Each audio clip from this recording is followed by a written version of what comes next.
Hello everyone, this video will cover Module 7.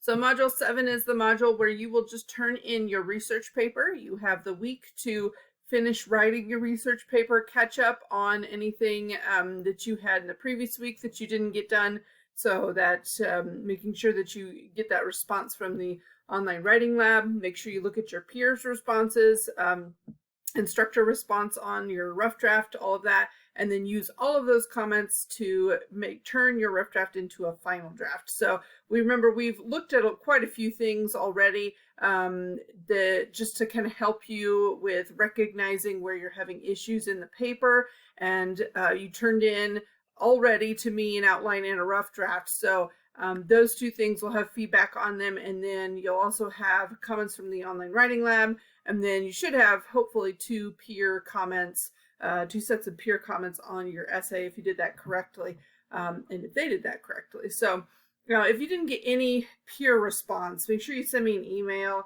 Sometimes there are some issues with that assignment, so send me an email if you would like some extra help with your rough draft. So the only thing in this module is to turn in this essay, and obviously you have the criteria that you want to remind yourself of what you're working on, making sure a couple of things that students do where they lose points.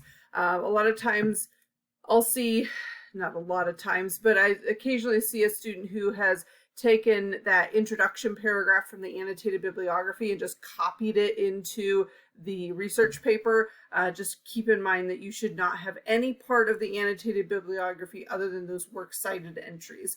It's a completely separate assignment, so you do need the introduction paragraph for a research paper works differently from an annotated bibliography, so you want to make sure that you are just writing a new and more appropriate introduction for a research paper.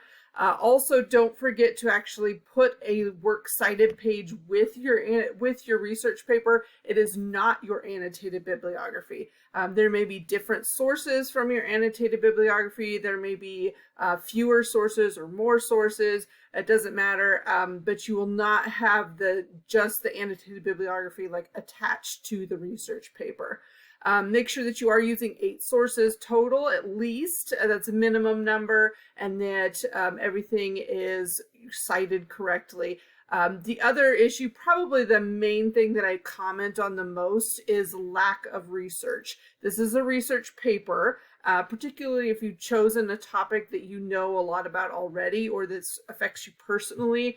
Students have this tendency to not include as much research as they really need to, and so if you feel like as you're writing you have included too much, like everything is cited, you're probably doing it correctly. So just keep that in mind, that a lot of the middle sentences in your body paragraphs will have citations with them. So you'll have pretty regularly, every body paragraph should have 1 or 2 citations minimum. So that can kind of help you see whether or not you are including enough sources. If you have one source that you feel like you use a lot, you might find a source that's similar so that you can kind of go back and forth between them, because we also want to see the range of the research that you did.